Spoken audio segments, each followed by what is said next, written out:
Ini sekarang kan gue udah ikut culture lu kan. Dari mulai lu sembahyang, hari raya, gue ikutin semuanya nih.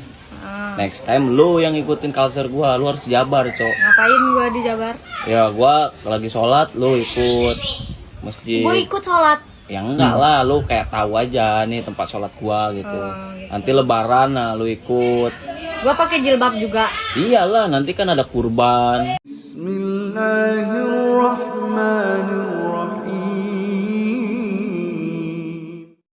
Assalamualaikum warahmatullahi wabarakatuh. Alhamdulillahirabbil alamin. Assalatu wassalamu ala nabiyyina Muhammadin wa ala alihi washabbihi ajmain. Amma ba'du. Teman-teman yang dimuliakan oleh Allah Subhanahu wa taala, di dalam video kali ini saya akan menampilkan yaitu ada satu video. Di situ ada percakapan yaitu antara dua orang. Yang satu adalah laki-laki muslim dan yang kedua adalah wanita Hindu ataupun wanita non-muslim. Di dalam video tersebut, lelaki muslim ini mengikuti ritual-ritual yang dilakukan oleh wanita non-muslim itu. Kemudian si lelaki muslim ini mengatakan, saya sudah mengikuti ritual-ritual agama kamu. Kemudian si lelaki ini mengatakan lagi, nanti kamu harus mengikuti ritual-ritual agamaku, yaitu muslim. Nah, kemudian wanita tersebut itu kaget ya. Apa yang harus diikuti? Misal seperti itu ya. Yaitu kamu nanti harus ikut misal merayakan hari raya kurban, yaitu hari raya Idul Adha, dan mengikuti ritual-ritual yang lain. Nah, teman-teman yang dimuliakan oleh Allah SWT, di dalam Islam itu tidak ada yang namanya paksaan dalam agama. Ataupun misal kita memaksa seorang untuk mengikuti ritual-ritual agama Islam, ataupun kita mengikuti ritual mereka, itu tidak ada dalam Islam. Bagaimana sudah disebutkan di dalam Al-Quran, Allah Ta'ala berfirman di dalam surat Al-Kafirun, ya, yaitu ayat 1-6. Nah, teman-teman yang dimuliakan oleh Allah SWT, kita langsung aja ya simak videonya. Nah, mari kita simak videonya. Sekarang kan sekarang kan gue udah ikut culture lu kan. Dari mulai lu sembahyang, hari raya, gue ikutin semuanya nih. Next time lu yang ikutin culture gue, lu harus jabar, Cok. Ngapain gua di Jabar? Ya gue lagi sholat, lu ikut masjid. Gua ikut sholat. Ya enggak lah, lu kayak tahu aja nih tempat sholat gua gitu. Gitu. Nanti lebaran, nah lu ikut. Gua pakai jilbab juga. Iyalah, nanti kan ada kurban. Lu ngantri daging kambing, nanti lu ngantri. Habis itu kita bikin sate. Jadi disuruh untuk ngantri daging kambing ya. Terus disuruh untuk memakai jilbab, sholat. Padahal di dalam Islam ini kita tidak ada memaksa ya, ataupun paksaan ya, untuk mengikuti ritual-ritual agama Islam. Begitu sebaliknya ya, kita juga tidak dibolehkan untuk mengikuti ritual-ritual agama non-muslim ya. Mari kita lanjutkan ya. Harus tuh. Itu wajib. Wajib kudu itu. Bukannya itu harinya Terus enggak? lu sebelum ini, hah? Bukannya harinya nggak barengan? Ya kita cari momennya pas kan sekarang udah mau deket lebaran, Cok. Udah mau deket hari puasa. Itu anjir banget nih. Lu harus puasa di sana selama sebulan. Oh, gue ikut puasa gitu. Ikut nyoba. dong, buka. Udah pernah sahur. gua nyoba. Nggak Ya, kuat. mau ya tapi Nggak kuat gua. kan cuma sampai maghrib. Ya minimal lu seminggu lah. Oh, puasa habis maghrib itu nggak puasa lagi? Enggak, udah makan tuh. Oh, udah makan terus nyampe pagi. Ya sampai jam 4 lah. Habis itu puasa Puasa lagi. lagi. Nyampe jam 6. Ya itu sebenarnya siklusnya kayak dipindahin aja. Lu makannya jadi malam gitu. Oh. Pagi gak makan sama aja kan? Sama aja sih. Iya, gak terlalu berat kok. Islam juga gak terlalu berat. Orang gua, maksud apa nih? Dia maksud agama gue itu gak terlalu berat. Iya, Hindu juga nggak terlalu berat. Kata siapa? Enggak, gue gak ngomong Hindu berat. Terus lu nggak terlalu berat itu maksudnya apa? Gua tahu kok. Nanti lu bakal menemukan kedamaian di sana. Terus gue damai apa? Nanti lu ini Login. ikut ini lu kalau pagi-pagi itu sanlat, Sanlat. kuliah subuh. Nah, ikut. Kuliah? Iya. Kuliah? Iya, kuliah subuh ada namanya Apaan sanlat. tuh? Sanlat namanya kuliah subuh. Ya, Ya udah. itu apa? Jelasin lah, lu bisa nggak jelasin? Ya kuliah subuh. Apa tuh kuliah subuh? Kayak lu datang ke ini aja ke kampus gitu. Terus? Cuman ini ajarannya tentang sebuah kebaikan gitu. Yang ngajarin siapa Ustadz? Ya Ustad, kita duduk di belakang. lah. Ya enggak lah, alah gua tadi. Lah tadi gua diem di depan tuh gua. Tadi gua Lu nggak belajar itu? tapi kan gua ngedengerin nganging. Itu kan untuk yang sembahyang, beda. Kan gua juga dengerin. Kan lu nggak pernah dengerin dharma orang Hindu. Kan itu gua denger. Tapi kan itu bukan belajar, Cok. Itu juga bukan belajar, itu kayak kultum. Nggak tahu lah, gua nggak mau tahu juga ya, karena Nah, teman-teman yang dimuliakan oleh Allah Subhanahu wa taala, ya. Jadi saya pertegaskan lagi, di dalam agama Islam itu tidak ada yang namanya paksaan ya, ataupun kita memaksa seseorang untuk mengikuti agama Islam. Apalagi kita menyuruh mereka ini non-muslim ya untuk mengikuti ritual-ritual dalam agama Islam ya, dan jelas itu tidak dibolehkan dalam ajaran Islam. Kalau misal ya seseorang non-muslim itu ya, itu mendatangi kita misal ataupun kita mempunyai teman non-muslim ya, terus mendatangi kita, si fulan saya kepingin belajar, saya ingin belajar agama Islam. Pasti di dalam Islam tersebut, agama tersebut, jadi saya tertarik ingin mempelajari Islam. Misal kalau non-muslim berkata semacam itu kepada kita, maka tidak mengapa ya. Namun sebaliknya, kalau di dalam video tersebut itu ya, itu saling bertukar ya. Ya, saling bertukar, nanti kamu harus mengikuti ritual-ritualku. Nah, ini yang tidak dibolehkan ya. Nah, teman-teman yang dimuliakan oleh Allah SWT, jadi dalam video ini ya, saya akan tampilkan penjelasan dari Ustadz Dr. Syafiq Riza Basalamah MA, yaitu tentang terkait masalah di dalam Islam itu tidak ada yang nama paksaan ya, yaitu memaksa orang non-muslim untuk mengikuti agama kita ataupun untuk masuk ke agama kita ya.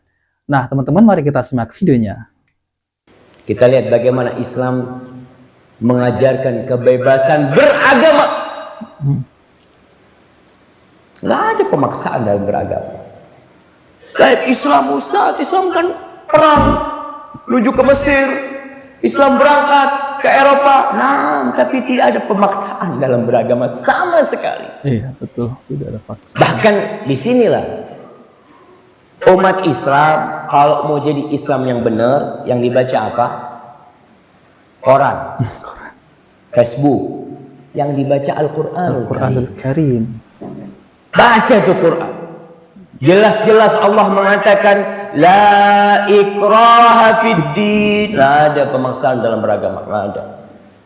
Bahkan kalau ada orang dipaksa masuk Islam, kemudian dia masuk Islam, lalu dia pindah agama, itu tidak disebut murtad dalam Islam. Karena apa? Karena masuknya dia ke Islam tidak dianggap tadinya.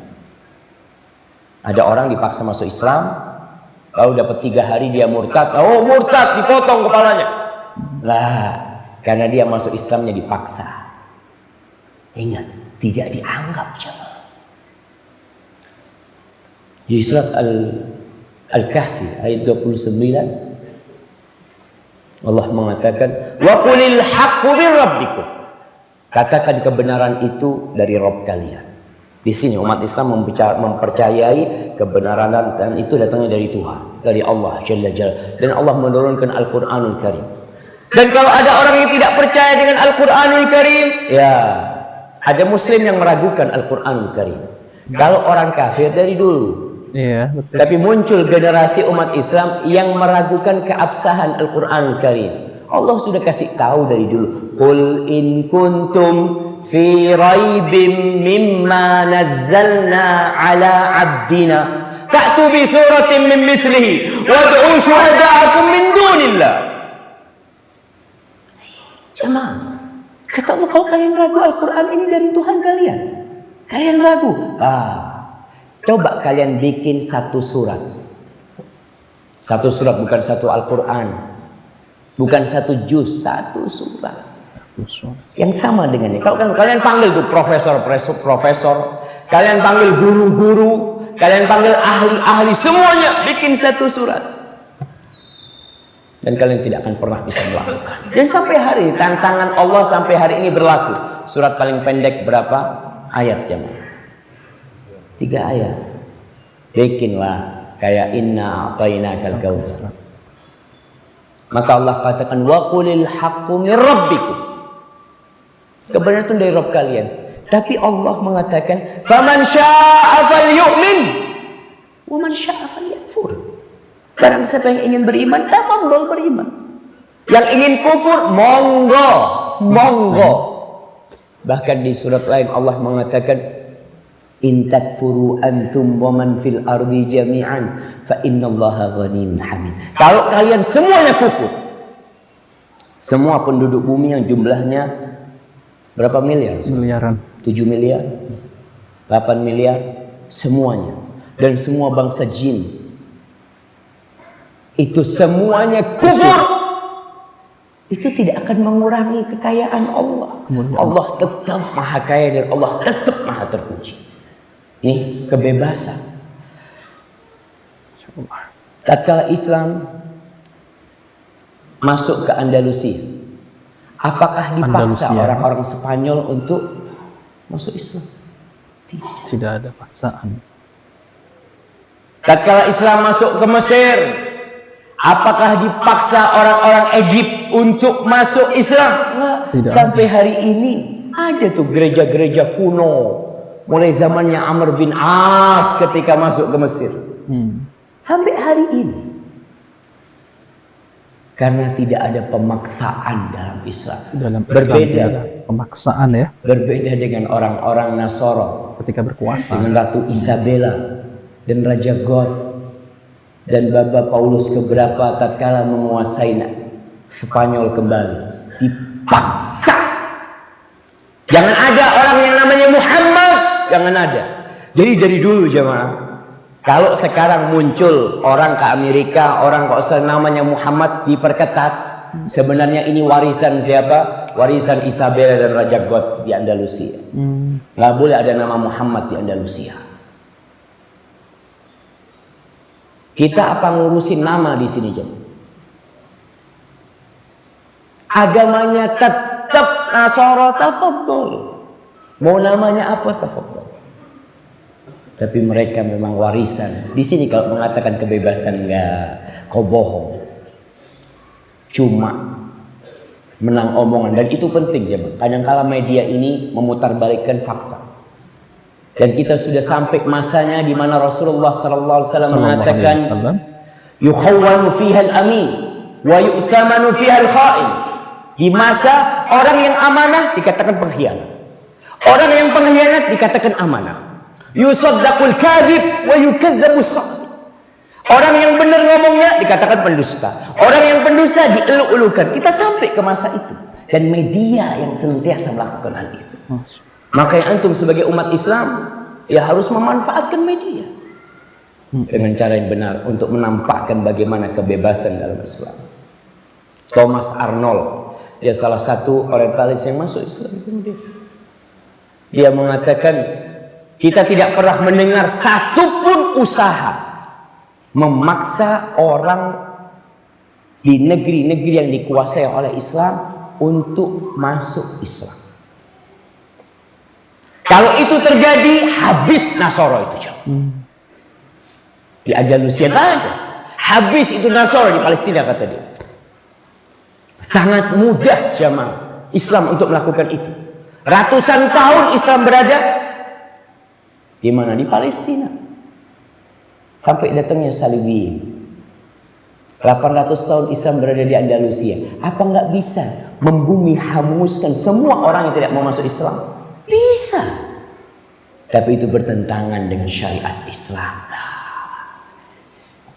Nah, teman-teman yang dimuliakan Allah SWT, itulah penjelasan dari Ustadz Dr. Syafiq Riza Basalamah MA Hafizahullah tentang terkait masalah di dalam Islam itu tidak ada yang namanya paksaan ya. Jadi seseorang itu kalau mau belajar ataupun kalau mau masuk Islam silahkan ya. Namun di dalam Islam itu tidak ada yang namanya paksaan. Misal seperti fulan ya, misal fulan nanti kamu harus ikut ajaran Islam, harus ikut ritual-ritual agama Islam. Tidak ada semacam itu. Apalagi memaksa orang untuk pindah agama untuk masuk Islam, dan tidak ada. Dan bahkan ya dari sejak zaman dahulu ya, yaitu Islam itu tidak pernah memaksa non-muslim untuk masuk ke agama Islam. Berbeda dengan ya seperti yang Ustadz Dr. Syafiq Riza Basalamah tadi sampaikan, berbeda dengan orang-orang Nasoro yang dahulu ketika berkuasa maka mereka akan memaksa untuk memeluk agama mereka. Jadi teman-teman yang dimuliakan oleh Allah Subhanahu wa taala, yang sebagaimana saya tadi sampaikan, Allah berfirman di dalam Al-Qur'an yaitu surat Al-Kafirun ya. Saya akan bacakan. A'udzubillahi minasyaitonirrajim. Bismillahirrahmanirrahim. Qul ya ayyuhal kafirun la a'budu ma ta'budun wa la antum 'abiduna ma a'bud wa la ana 'abidum ma 'abadtum wa la antum 'abiduna ma a'bud lakum dinukum waliyadin. Yang artinya, katakanlah, hai orang-orang kafir, aku tidak akan menyembah apa yang kamu sembah, dan kamu bukan penyembah Rob yang aku sembah, dan aku tidak pernah menjadi penyembah apa yang kamu sembah, dan kamu tidak pernah pula menjadi penyembah Rob yang aku sembah. Untukmu agamamu, dan untukkulah agamaku. Jadi teman-teman, ya, seperti yang pembicaraan dua orang tadi, yaitu lelaki muslim dengan wanita non-muslim, yaitu lelaki muslim ini mengikuti ritual-ritual agama non-muslim, ya. Kemudian si wanita ini disuruh oleh lelaki muslim untuk mengikuti ritual-ritualnya, ya. Nah, ini termasuk kesalahan, ya, karena di dalam Islam itu sudah disebutkan lakum dinukum waliyadin, ya.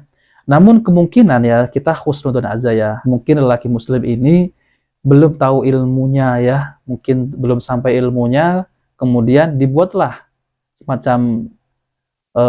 semacam pergantian untuk mengikuti ritual-ritual yang ada di dalam agama non-muslim tadi. Jadi bergantian, ya. Nah, teman-teman yang dimuliakan Allah SWT, jika video ini bermanfaat, jangan lupa like dan subscribe di channel Cahaya Hidayah. Wabillahi taufiq wal hidayah. Wassalamualaikum warahmatullahi wabarakatuh.